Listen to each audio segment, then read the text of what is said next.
इस वीडियो को देखने के बाद आप एक एवरेज स्टूडेंट से टॉपर की कैटेगरी में आ सकते हैं। इससे कई स्टूडेंट ने यह पूछा कि सर हम ठंडी के महीने में पढ़ाई कैसे करें। तो लोगों के जो सबसे बड़े प्रॉब्लम्स आते हैं कि सर जब हम ठंडी के महीने में पढ़ने के लिए बैठते हैं तो हमें बहुत ही ज़्यादा नींद आती है।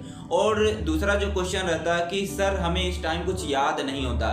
तो मैं कई सारे सॉल्यूशन आपको बताने वाला हूँ, साइंटिफिक प्रूफ के साथ सारी चीज़ें बताने वाला हूँ। तो मैं हूँ विशाल प्रजापति, एक बार फिर से स्वागत करता हूँ आप सभी का आपके अपने चैनल ट्रिक फार्मेसी में। तो आइए आज बात करते हैं। सबसे पहला जो लोगों के क्वेश्चन रहते हैं, सबसे बड़ा जो प्रॉब्लम्स रहता है कि सर हमें नींद बहुत आती है। ये लोगों के सबसे बड़े क्वेश्चन है। अगर आपके भी ये क्वेश्चन है, आपके साथ भी ऐसा होता है तो आप भी कमेंट बॉक्स में जरूर से बताइएगा। ठीक है, आइए जानते हैं कि नींद क्यों आती है इस महीने में, ठंडी के महीने में। तो इस टाइम नींद हमें इसलिए आता है क्योंकि हमारा जो ब्लड है वो इस टाइम क्या हो जाता है, गाढ़ा हो जाता है। ठंडी के महीने में गाढ़ा हो जाता है, जिससे क्या हो जाता है, ऑक्सीजन का जो फ्लो है हमारे सेल्स के पास कम हो पाता है, जिसके वजह से क्या होता है कि हमें सुस्ती आती है, नींद आती है। तो ये नींद आने का सबसे बड़ा रीजन है। तो जब भी आप पढ़ाई करने बैठे तो आप कोशिश करिए कि आप बेड पर लेट कर मतलब या बैठ कर मत पढ़िए।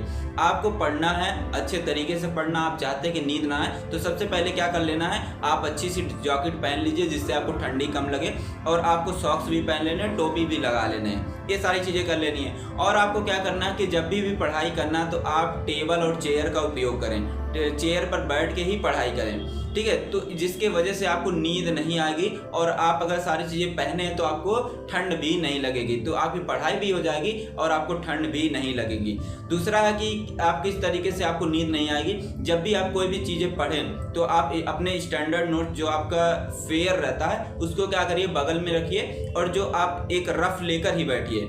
एक आपकी फेयर रहेगी और दूसरी आपकी रफ रहेगी। जब भी कोई भी चीज़ें पढ़ने के लिए क्या किए, पहले आपने स्टैंडर्ड नोट से सारी चीज़ें पढ़ ली। अब क्या करिए, उसको अपने माइंड में क्या करिए, बार बार सोचिए क्या हमने पढ़ा है और इसका मतलब क्या निकल सकता है। अब क्या करिए, उसको अपने लैंग्वेज में बनाकर आप अपने रफ पे लिखिए, जिसके वजह से क्या होगा, आपको नींद भी नहीं आएगी और आपको बहुत अच्छे तरीके से याद भी हो जाएगा। मैंने वीडियो में बताया है विजुअलाइजेशन। विजुअलाइजेशन का मतलब होता है कि जैसे मान लीजिए कि आप क्या कर रहे हैं, लिख रहे हैं। तो अगर लिख रहे हैं तो आपकी आंखें क्या कर रही है, उस चीज़ को देख रही है, तो आपके आंखों में वो सारी चीज़ें सेव हो जाती हैं। ठीक है, देखिए कभी कभी आप सोचते हैं कि वहाँ ये चीज़ें हुई रहती हैं। ठीक है, आप कभी कभी क्या कर लेते हैं, मन में सोच लेते हैं यहाँ ये मंदिर है, वहाँ पे ताजमहल है, वहाँ पे ये सारी चीज़ें, तो आप विजुअलाइज कर लेते हैं। ठीक है, तो ऐसे क्या होगा कि अगर आप लिख के पढ़ते हैं तो क्या होता है कि जो आप वर्ड लिख रहे हैं तो आपके आंखें क्या कर रहे हैं, देख रहे हैं, मतलब आपके सेंस ऑर्गन उसको देख रहे हैं, तो आपके आंखों में वो क्या हो जाता है, सेव हो जाता है। और क्या करते हैं कि आप कोई भी चीज़ अगर लिख रहे हैं तो माइंड से सोच सोच कर ही लिखेंगे।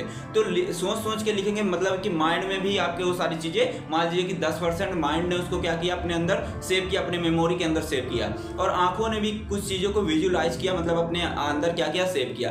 अब आपके हाथ लिख रहे हैं तो आपके हैंड भी क्या कर रहे हैं, उस वर्ड को अपने अंदर सेट कर रहे हैं। तो कभी कभी देखते हैं आपकी, अगर आप कोई स्पेलिंग लिखते हैं आपको लगता है ये स्पेलिंग हमारी गलत है, तो क्यों पता चलता है, क्योंकि आपके हैंड ने उसको सेट कर लिया है। तो इस तरीके से अगर आप पढ़ाई करते हैं तो आपको सारी चीज़ें याद भी हो जाएंगी और आपको नींद भी नहीं आएंगी। तो ये मैंने आपको बता दिया कि आपको अगर नींद आती है तो आपको क्या करना है। ठीक है, अब दूसरा जो लोगों के क्वेश्चन रहते हैं कि सर हमें याद नहीं होता है। तो याद करने का यही तरीका, अगर कोई भी चीज़ें आप पढ़ते हैं उसको क्या करिए, अपने माइंड में बार बार उसके बारे में सोचिए। ठीक है, आपको सोचना है, फिर उसको क्या करना है, आपको एक रफ पे अपने लैंग्वेज में बना के लिखनी है। ठीक है, अगर आप उस तरीके से लिखते हैं तो आपको क्या होगा कि सारी चीज़ें याद हो जाएंगी अच्छे तरीके से। अगर आप कोई भी चीज़ें रट रट के बार बार ऐसे पढ़ते हैं, रट रट के पढ़ते हैं, वैसे आपको नींद तो आएगी और याद भी नहीं होगा। तो आपको जब भी पढ़ना है तो लिख लिख के सारी चीज़ें पढ़नी है, जिसके वजह से आपको सारी चीज़ें याद हो जाएंगी। तो वीडियो कैसी लगी कमेंट बॉक्स में जरूर से बताइएगा। ठीक है, अगर आपके दोनों प्रॉब्लम्स थे, अगर आप चाहते हैं कि अच्छे तरीके से आप सॉल्व कर सकते हैं तो इस वीडियो को पूरा देख लीजिएगा और अपने दोस्तों के साथ भी शेयर कर दीजिएगा। ठीक है, तो आई होप आपको सारी चीज़ें समझ में आ गई होगी। थैंक्स फॉर वॉचिंग, मिलते हैं नेक्स्ट वीडियो में, तब तक के लिए टेक केयर, बाय बाय।